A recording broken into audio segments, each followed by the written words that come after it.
Esta mañana me han encargado a mí desarrollar receptores, vías de traducción de señales, la vía Ras-MAP quinasa y PI3 quinasa.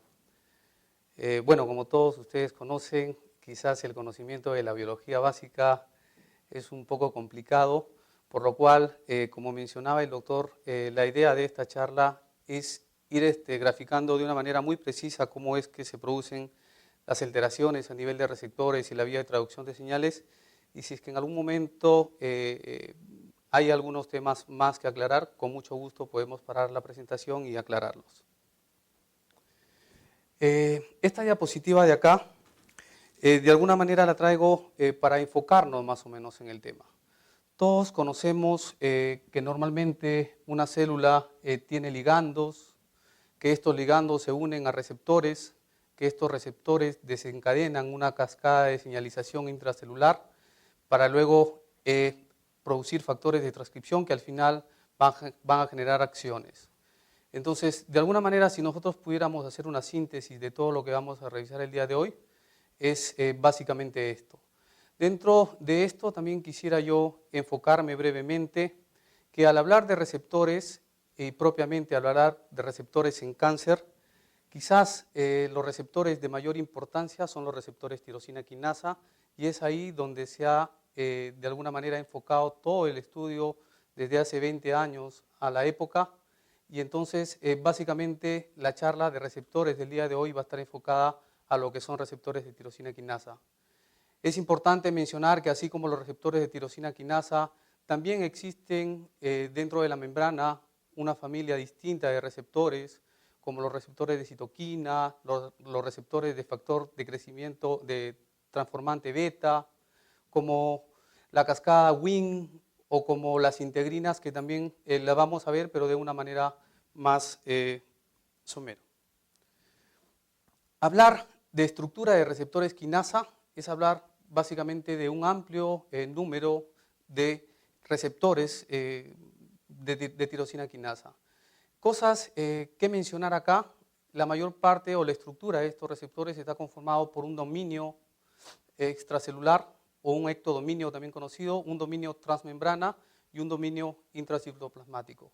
Si nosotros vemos acá, la mayor parte de receptores de tirosina quinasa comparten un dominio de tirosina quinasa muy similar, excepto algunas excepciones, como por ejemplo el receptor PDGFR, que en alguna parte tiene una región de inserción quinasa, pero en general, si nosotros hacemos una evaluación de toda la estructura de estos receptores, los dominios tirosina quinasa son idénticos.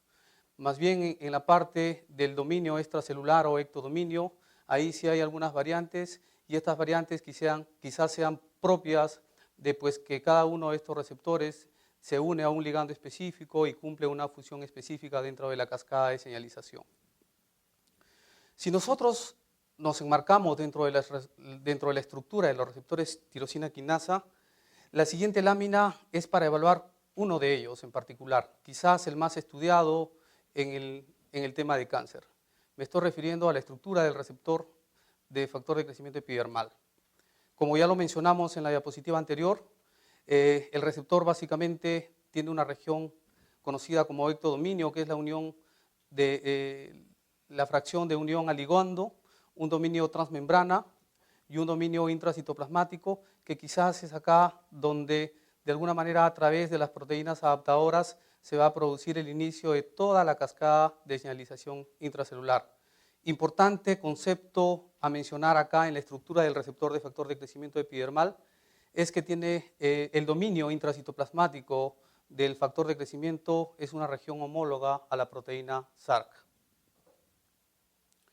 Una vez habiendo conocido la estructura del receptor de factor de crecimiento epidermal básicamente en su normalidad, lo que de alguna manera pretendo en las siguientes diapositivas es graficar cómo las alteraciones a nivel de este receptor es que son capaces de alterar la cascada de señalización intracelular y gatillar toda la cascada hacia básicamente el núcleo para generar factores de transcripción.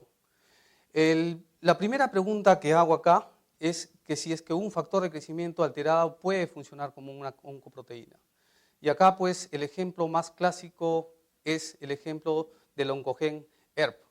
Y vamos a ver cómo acá la estructura normal del receptor tirosina quinasa, y cuando por alguna mutación o alteración sufre una alteración del electrodominio de la parte de la estructura del receptor, esto se transforma en un oncogen y comienza a funcionar de manera autónoma. Entonces, primer paso o primer concepto de alguna manera que deberíamos graficar: receptores truncados son capaces de actuar de manera autónoma y gatillar una cascada de señalización intracelular. Segundo concepto, un factor de crecimiento, un receptor de factor de crecimiento puede llegar a actuar como un oncogen. Acá pues el ejemplo más claro creo que es el ejemplo de CIS, y cómo un virus, el virus murino, en las células infectadas es capaz de producir, en este caso vendría a ser no un receptor sino un ligando. Produce una sustancia muy parecida al ligando PDGF, y este ligando PDGF puede unirse al receptor tirosina quinasa PDGFR y a través de eso de igual manera producir una cascada de señalización. Entonces, primer concepto, el concepto de la proteína truncada. Segundo concepto, el concepto de que muchas veces virus dentro de las células son capaces de mutar y producir moléculas análogas a ligandos, y a través de esta vía nuevamente desencadenar cáncer. El tercer concepto es la sobreexpresión del factor de crecimiento epidermal. Y aquí básicamente tengo algunos conceptos de dos moléculas que participan en el proceso de endocitosis y posterior reciclaje de los receptores, porque estos receptores tienen un tiempo de vida y no es que siempre permanezcan en la membrana citoplasmática, sino que de alguna manera tienen un proceso de recambio. Y una de las razones por la cual hay un aumento de la sobreexpresión de EGFR, o puede ser quizás la vía principal, el aumento de la producción de estos receptores, o en todo caso cambios en estas moléculas que de alguna manera lo que van a hacer es alterar el proceso normal de endocitosis de la célula, y a través de este proceso pues de alguna manera generar sobreexpresión del factor de crecimiento epidermal, y a través de esta manera generar cáncer. Este es otro de los mecanismos por los que las alteraciones de los receptores son capaces de generar cáncer. Y eso me refiero que a la fusión de algunos genes con receptores puede causar dimerización de los receptores de manera constitutiva, y de esta manera, pues causando dimerización, pueden generar también producción de señales anómalas. Esta diapositiva de acá, de alguna manera, es para graficar lo que habíamos mencionado en esta primera parte de la exposición. Hacia la parte izquierda tenemos la unión del ligando normal con el receptor y el desencadenamiento de la señalización hacia el citoplasma, y hacia la parte derecha vamos a ver cómo las diversas alteraciones que puede sufrir este receptor pues, pueden alterar la cascada de señalización y hacer que este receptor funcione de manera autónoma. Cambios de aminoácidos dentro de la estructura citoplasmática del receptor pueden hacer que este receptor actúe de forma independiente.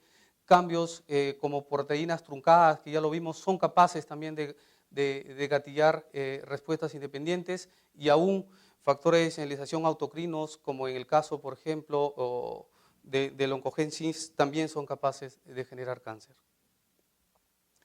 Esta lámina es de alguna manera para compartir con ustedes cómo algunos factores de crecimiento y receptores de tirosina quinasa están involucrados en cáncer.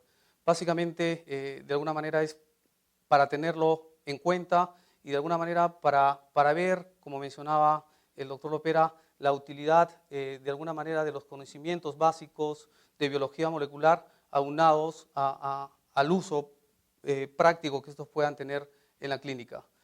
De igual manera, esta lámina para compartir algunos receptores de tirosina quinasa alterados en cáncer, el caso de RBB1,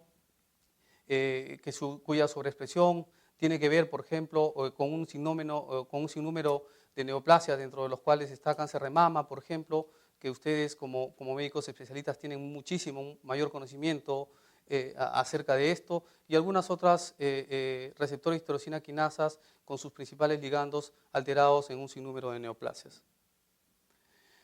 Ejemplos de cáncer que generan factores de crecimiento autocrino. Una vez habiendo revisado el concepto de receptores y de todas las variaciones que pueden existir en estos receptores de tirosina quinasa, básicamente vamos a seguir con el concepto. Normalmente los receptores están en forma de monómeros. Cuando estos receptores se unen con factores de crecimiento o también conocidos ligandos, entonces lo que van a hacer es dimerizar estos receptores en el ectodominio para posteriormente dimerizar los receptores en la región intracitoplasmática o fracción intracitoplasmática, y a través de esta dimerización comenzar a autofosforilarse, fenómeno que al final, en un concepto final, es conocido como transfosforilación, y que son de alguna manera el iniciador de toda la cascada de señalización intracelular, porque este fenómeno de transfosforilación que sucede una vez dimerizados los receptores son los responsables de alguna manera atraer proteínas adaptadoras, que son las proteínas que de alguna u otra manera son los que van a desencadenar toda la cascada de señales. Acá básicamente quería compartir un ejemplo práctico de lo que es un receptor de factor de crecimiento epidermal, y acá básicamente en este caso mostraran un ejemplo, que en este caso un ejemplo bueno, porque todos conocemos de la asociación que existe entre las mutaciones en el exón 19 y en el exón 21 del factor de crecimiento epidermal, y la posibilidad que estas mutaciones tienen de más bien tener respuestas positivas a anticuerpos dirigidos contra esta fracción. Y en este caso de T790M, más bien una mutación asociada a resistencia. Acá justamente nosotros hace 2 años presentamos un trabajo en ASCO y en ESMO acerca del porcentaje de mutaciones de este receptor tirosina quinasa en población peruana. Trabajo que en una primera etapa fue muy criticado porque de alguna manera lo primero que dijeron es que estábamos inventándonos los resultados porque la estadística mundial, como ustedes conocen, dice otra cosa.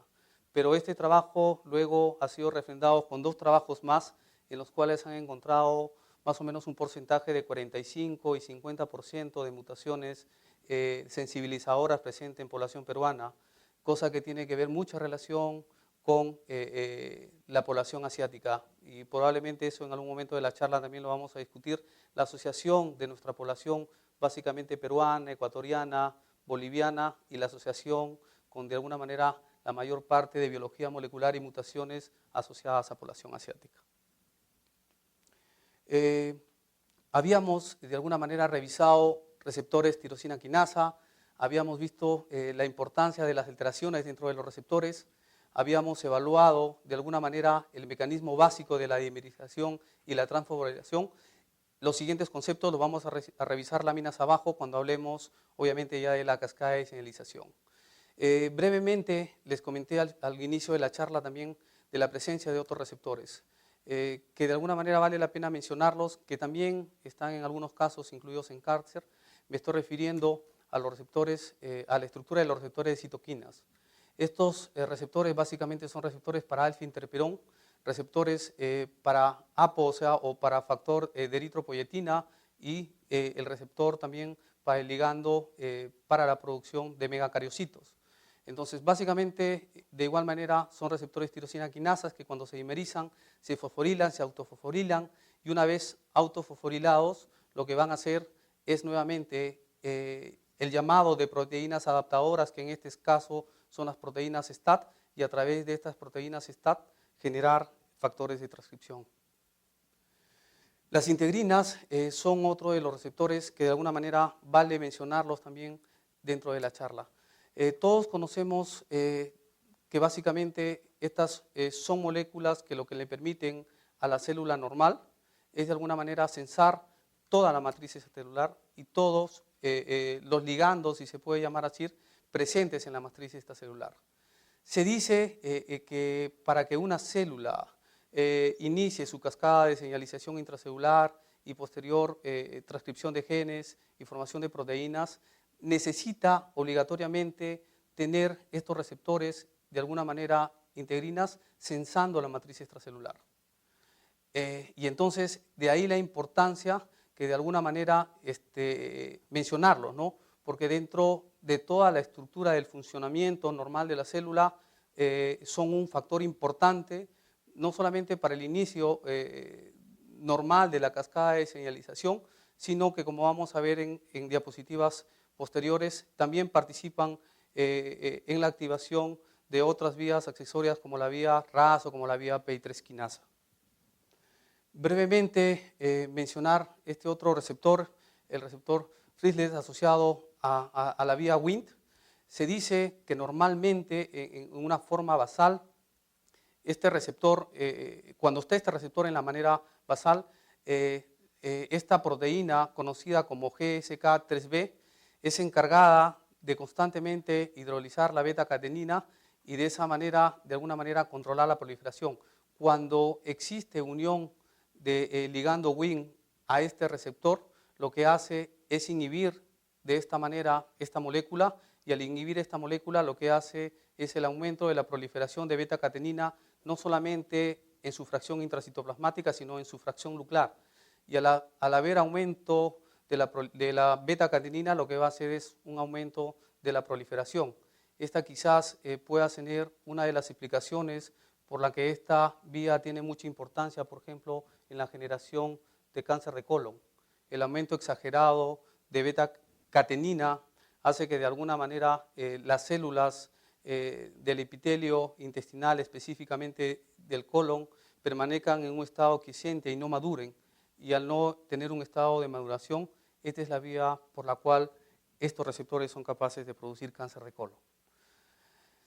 La vía de los receptores de factor de crecimiento transformante beta, que es una vía de heterodímeros más bien, igual la unión de ligando con una fracción del receptor, la fracción TGB beta de tipo 2, activa nuevamente el dominio quinasa con fosforilación y luego atrae a la otra fracción del receptor, y una vez dimerizados es que generan toda la cascada de señalización.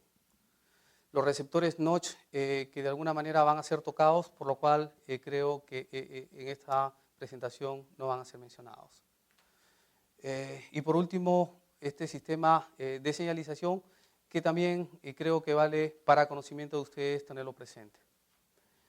Nos habíamos quedado diapositivas atrás en la unión del ligando al receptor, la dimerización de este receptor, el proceso de transfosforilación y luego del proceso de transfosforilación la atracción de todas las proteínas adaptadoras a la fracción del dominio intracitoplasmático de este receptor.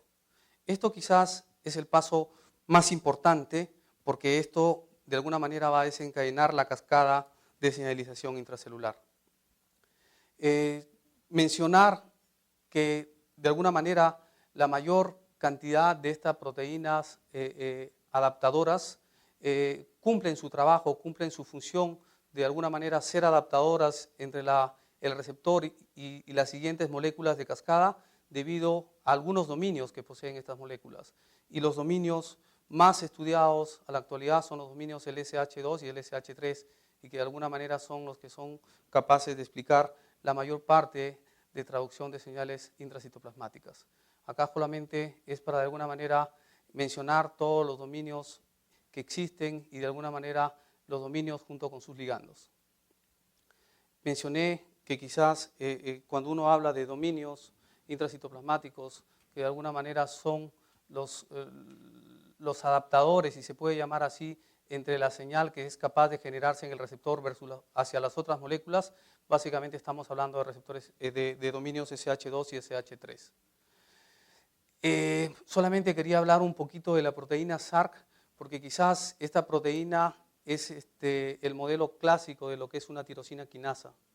Fue el primer oncogen estudiado y de alguna manera fue el primer oncogen en el que de alguna manera se evaluó la acción tirosina quinasa como tal, y de alguna manera a partir de ahí es que ya el posterior estudio de los receptores de factores de crecimiento, etcétera, etcétera, nos tiene hasta la actualidad con un conocimiento acerca de esta vía. Pero la primera molécula que se estudió fue la proteína SARC, y lo primero que se evaluó es cómo esta proteína tenía la capacidad de autofosforilarse y posteriormente fosforilar. Acá en la parte inferior, una gráfica de básicamente el experimento que se hizo en ese momento, que fue marcar un anticuerpo para de alguna manera ver la capacidad quinasa sobre la tirosina que tenía esta molécula. Y acá pues más o menos vamos a ver la mayor parte de receptores quinasas lo que hacen es fosforilar fosfoserina y fosfotreonina. En cambio, la molécula SARC, como en este caso y en el mismo caso los receptores de factores de crecimiento epidermal, los receptores de tirosina quinasa en general, lo que hacen es fosforilar tirosina. Y de esa manera es que ellos actúan. Nuevamente repitiendo, unión de ligando-receptor, dimerización, transfosforilación, primera proteína adaptadora, GRB2. El GRB2 es una proteína adaptadora con dominios SH2 y SH3, que lo que hace es tener la capacidad de atraer esta molécula SOS, que es un intercambiador nucleotídico, y a través de este intercambio nucleotídico activar a esta proteína G, porque al final RAS es una proteína G. Lo que hace es intercambiar GDP y sacar GDP, perdón, e insertar GTP en RAS, y la vía básicamente queda activa para generar la cascada de señalización intracelular hacia abajo. Acá abajo otro de los mecanismos, de igual manera de adaptación, esta vez a través de la proteína SHIC, pero de igual manera con unión de la proteína GRB2, responsable de jalar a la proteína SOS y a través de esto activar la vía de RAS. Este concepto lo vamos a revisar nuevamente cuando veamos la vía de RAS más quinasa, pero creo que este es el concepto básico para el conocimiento de toda la cascada de señalización intracelular. Hablar de cascada de señalización intracelular básicamente es hablar de una cascada lineal, básicamente es hablar de una cascada específica que comienza con la unión de un ligando al receptor, activación, en este caso, de quizás el mayor efector RAS, y a través de RAS todas las vías conocidas hasta el momento.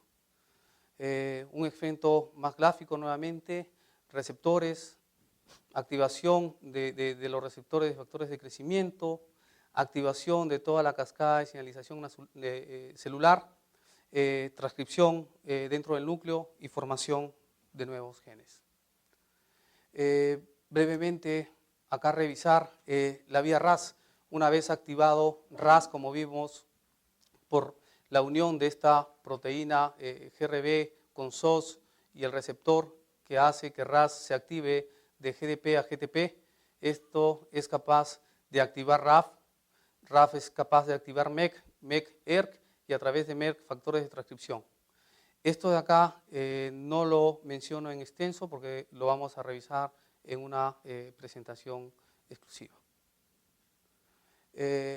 La otra vía de RAS, la vía de PI3 quinasa, que de igual manera al activar PI3 quinasa, esta PI3 quinasa lo que hace es activar PIP2 a PIP3, y a través de PIP3 de alguna manera activar AKT, su principal efector, y a través de la activación de AKT activar a la proteína mTOR, que en este caso es su principal efector. Brevemente, también importa mencionar de la vía RALGEF, que es una vía no muy estudiada, pero también no deja de ser una vía importante. Nuevamente, revisando los otros receptores diferentes a los receptores tirosina quinasa, básicamente los receptores de citoquinas, como vamos a ver acá, básicamente para graficar lo que mencionamos, la unión de receptor con ligando, fosforilación, transfosforilación, activación de proteínas adaptadoras, y en este caso la misma proteína adaptadora es la que de alguna manera va a ser la encargada de producir los factores o de activar los factores de transcripción dentro del núcleo. La vía de señalización de integrinas, que como le mencioné, básicamente función principal es sensar la matriz extracelular y a través de este sensado todos los ligandos que generalmente son proteínglicanos que existen en esta matriz extracelular y pues a través de eso mantener de alguna manera la homeostasis y la activación normal de la cascada de señalización celular. Pero es importante mencionar que estas integrinas, aparte de cumplir esta función, cuando estas se dimerizan, pues son capaces de alguna manera de fosforilar y igual atraer a la proteína adaptadora FAC, que esta proteína adaptadora FAC junto con la proteína SARC fosforilan nuevas proteínas FAC y de alguna manera se forman como unos sitios de acople para diversos tipos de otras proteínas que son capaces, como en el caso de la proteína GRB2, activar RAS, o como en el caso de la proteína PI3 quinasa, activar la vía de PI3 quinasa.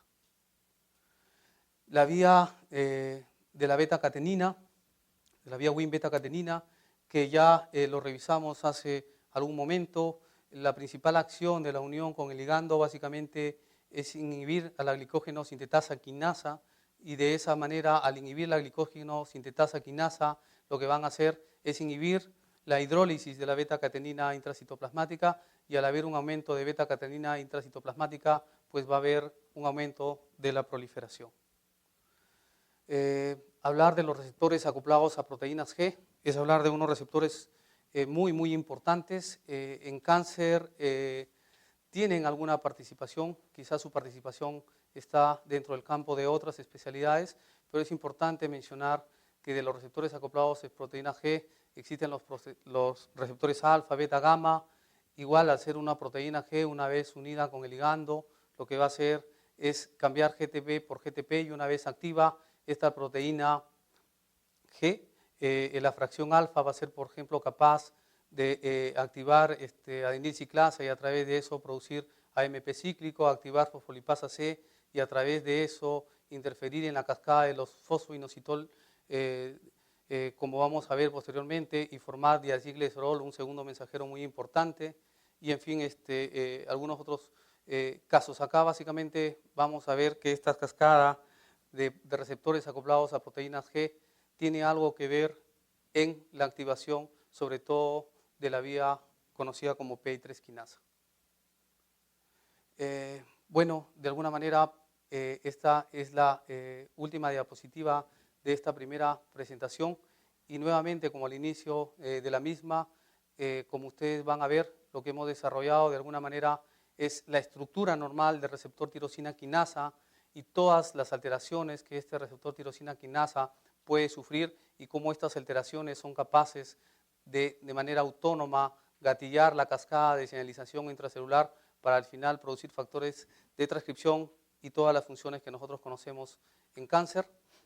Y también hemos pues brevemente revisado cómo una vez dimerizado estos receptores, que de alguna manera es el inicio de la cascada, atraen proteínas adaptadoras y estas proteínas adaptadoras a su vez se unen con otras moléculas que al final van a activar RAS y a través de RAS pues se activan las vías subsecuentes hacia abajo que de alguna manera van a desencadenar en lo mismo. Entonces, no sé si existiese alguna pregunta, si existiese algún concepto que se podría aclarar, con mucho gusto para resolverlo. Sí. Siempre tenemos que dimerizar los dominios extracelulares para que el receptor funcione. El concepto básico sí, o sea, la unión de ligando siempre va a producir, al menos en los receptores de tirosina quinasa, lo que va a producir es una tirosina dimerización. quinasa. Claro. En el caso de las proteínas truncadas, Claro. ¿tiene que también haber una dimerización de ellas Sí, o no es necesario? Lo que pasa es que cuando la unión del receptor con el ligando se produce, lo primero que se produce es una dimerización en el dominio extracelular, en el ectodominio, que posteriormente va a producir una dimerización de la fracción intracitoplasmática del receptor. Lo que sucede en las proteínas truncadas es que ya prácticamente no necesitamos ligando, solamente se dimeriza el dominio intracitoplasmático que al final es el que va a desencadenar todo el acople de las proteínas adaptadoras para desencadenar la O sea cascada de que, señalización. o sea que sin activación del dominio extracelular, porque no lo tiene, necesita igual Dimerización. dimerizarse Claro, intracelularmente para su funcionamiento. lo que pasa es que en la dimerización comienza el proceso de autofosforilación que al final desencadena la transfosforilación para producir toda la cascada de señalización. Muchas gracias.